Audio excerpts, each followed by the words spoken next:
আপনার ফেসবুক পেজের রিকমেন্ডেশন অপশনটি যদি বন্ধ হয়ে যায় তো সেক্ষেত্রে আপনি এটাকে কিভাবে সমাধান করবেন। প্রিয় দর্শক, আপনি আমার স্ক্রিনটাকে একটু ফলো করেন, দেখতে পারবেন এখানে যে পেজ রিকমেন্ডেশনের মধ্যে আমি রয়েছি।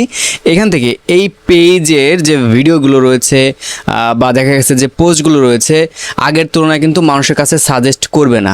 ধরেন আগে যদি আপনার একটা ভিডিও আপলোড করে 1 লাখ 2 লাখ বা 1 মিলিয়ন আপনার কিন্তু দেখা গেছে ভিউজ হতো, তো এই জিনিসটা যখন আপনার পেজে দেখা দেবে তো তখন আপনার কিন্তু দেখা গেছে 20,000 25,000 বা যাদের দেখা গেছে 10-15,000 ভিউজ হয় দেন তাদের দেখা গেছে কিন্তু 500 1000 1500 2000 এরকম কিন্তু আপনার ভিউজ হবে।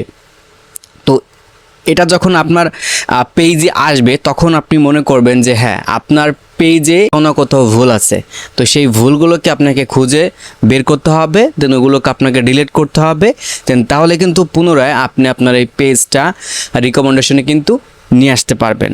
হ্যাঁ, সব কিছু আপনাদের ভিডিওতে আমি দেখানোর চেষ্টা করব। আশা রাখি ভিডিওটি আপনি শেয়ার করে অন্যদেরকে দেখার সুযোগ করে দেবেন। তো প্রথমে আমি যে কাজটি করব, আপনি এটা চেক করবেন কিভাবে, এই জিনিসটা দেখাই।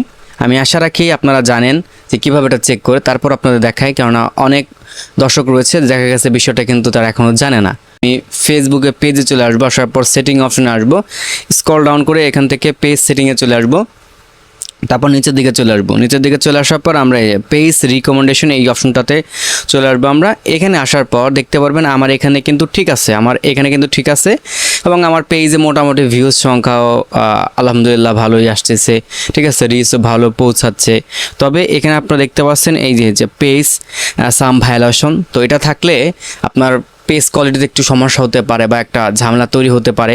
তবে এই জিনিসটা যদি আপনার অন থাকে সেক্ষেত্রে কিন্তু আপনার রিস্ক কমে যাওয়া, এটা কিন্তু কোনো রকম সমস্যা হবে না। তো দেখেন আমার এই জিনিসটা যেহেতু ঠিকঠাক আছে, তো আপনাদের যাদের এইরকম আর কি দেখাবে, এই দেখতে পারবেন এরকম নট রিকমেন্ডেবল, ঠিক আছে, এরকম আপনাদের যাদের দেখাবে তাদের আইডিতে কী কী ধরনের সমস্যা থাকতে পারে এই বিষয়টা ক্লিয়ার করতেছে। নাম্বার 1, আপনার ফেসবুক যে অ্যাডমিন আইডিটি রয়েছে এবং যে পেজটা রয়েছে এগুলোতে কোনো কপি কন্টেন্ট যদি আপনার থাকে সেগুলোকে পুরোপুরিভাবে আপনাকে ডিলিট করতে হবে।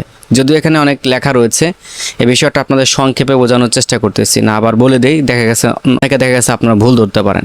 ওকে, তো দেখতে পারবেন এখান থেকে বলা হচ্ছে যে admin with a history of violation community standard. আপনি যে আইডির আন্ডারে আর কি আপনার এই পেজটা খুলেছেন, আইডিতে যদি কোনো রকম সমস্যা থাকে, ঠিক আছে, তো সেই ক্ষেত্রেও কিন্তু আপনার এই পেজে কি পড়বে, একটা ইফেক্ট পড়বে, যে এই সমস্যাটা কিন্তু আপনার ফেস করতে হবে। হ্যাঁ, এবং নিচের দিকে যদি আপনি একটু খেয়াল করেন তাহলে দেখতে পাবেন এখান থেকে পেজের কথা বলছে। ধরেন আপনার আইডিতে কোনো রকম সমস্যা হয় নাই, পেজের ক্ষেত্রে সমস্যা হয়েছে, তো সেই ক্ষেত্রেও কিন্তু আপনি এই সমস্যাটা কিন্তু ফেস করবেন। তো ধরেন আপনার যে প্রোফাইল রয়েছে, অর্থাৎ এই যে অ্যাডমিন অ্যাকাউন্ট রয়েছে, এই অ্যাডমিন অ্যাকাউন্টে আপনি কি করতেছেন, টিকটক থেকে ভিডিও আপলোড করতেছেন, বা দেখা গেছে একদম ফেসবুকে একটা ভিডিও আপলোড করছে, ওই ভিডিওটাকে আপনি আপনার নিজের আইডিতে আবার শেয়ার করছেন, বা দেখা গেছে যে আপনি অন্য মানুষের কি ছবি আপনার আইডিতে শেয়ার করতেছেন বা পেজে শেয়ার করতেছেন। এক কথা বলতে যে জিনিসটা আপনার না অন্য কারো, ওই জিনিসগুলো যদি আপনি শেয়ার করেন তাহলে কিন্তু ফেসবুক আপনার এটাকে যখন ধরতে পারবে তখনই কিন্তু আপনার এই সমস্যাটা তৈরি করবে, তখন আপনি ফেস করবেন। প্লাস এই জিনিসটা যতক্ষণ না পর্যন্ত আপনি ডিলিট করবেন ততক্ষণ না পর্যন্ত কিন্তু আপনার পেজের কোনো সমাধান হবে না। তো দেখেন এই পেজটাই কিন্তু সমাধান করা হয়েছে। তো এখানে আগে যে লেখাটা ছিল, ঠিক আছে, নট রিকমেন্ডেবল, তো সেটা কিন্তু নাই, এখন কিন্তু আমাদের সমাধান হয়ে গেছে। এবং এইখানে দেখতে পারবেন টিকমার্ক রয়েছে এবং নিচের দিকেও কিন্তু টিকমার্কটা আমাদের দেখাচ্ছে। তো তার মানে হচ্ছে গিয়ে আপনাদের যে বিষয়টা আমি একটু দেখালাম, আবার একটু ব্যাগে গিয়ে দেখাচ্ছি।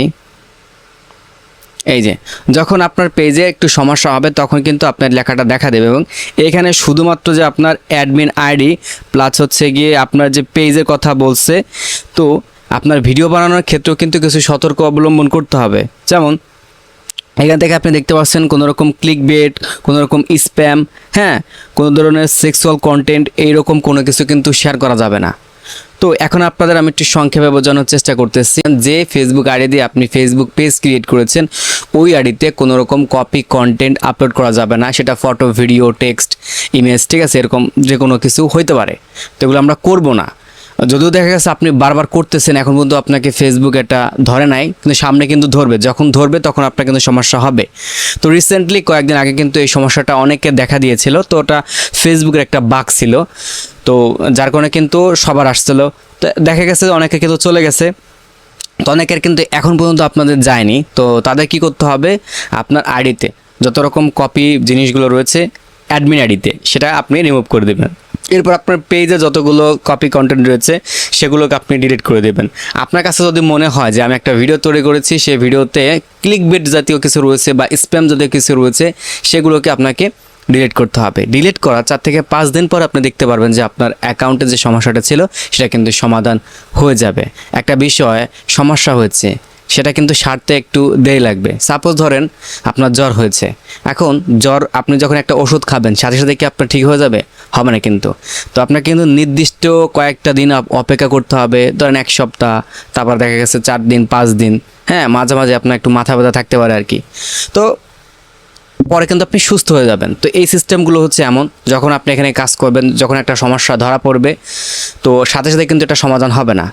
ধরেন আপনি সবগুলো পোস্ট ডিলিট করে দেন, এরপর কিন্তু আপনার সময় লাগবে, ফেসবুক এটা পুরোপুরি আবার দেখবে যে সমস্যা নেই, তখন কিন্তু আপনাকে আবার রিকমেন্ডেশনটা অন করে দেবে।